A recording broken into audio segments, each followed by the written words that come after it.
نحمدہ ونصلی علی رسولہ الکریم، اما بعد۔ روزہ رکھنا ایک عظیم عبادت ہے اور روزے کے بہت سارے فضائل ملتے ہیں، جسے جنت کا ایک دروازہ خاص ہے ان لوگوں کے لیے جو روزہ رکھتے ہیں۔ لیکن روزہ رکھنے کا ایک انوکھا انعام ہے، وہ یہ ہے کہ نبی کریم صلی اللہ علیہ وسلم نے فرمایا کہ اللہ تعالیٰ فرماتے ہیں کہ روزہ میرے لیے ہے اور میں ہی اس کا بدلہ دوں گا روزے دار کو۔ اب دیکھیے یہ کتنی عظیم بات ہے، کتنی بڑے اجر اور فخر کی بات ہے کہ روزے رکھنے والے کو خود اللہ تعالیٰ اجر دیں گے۔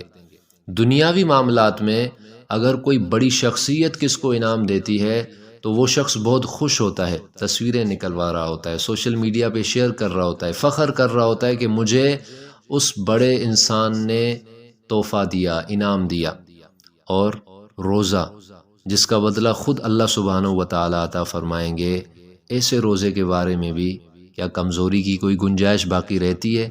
کیا اب بھی ہم اس کو چھوڑیں کہ جس عبادت کا انعام خود اللہ سبحانہ و تعالیٰ عطا فرمائیں، اس سے بڑھ کے اور کیا ہو سکتا ہے؟ اللہ تعالیٰ ہمیں روزہ رکھنے کی توفیق نصیب فرمائے، آمین ثم آمین۔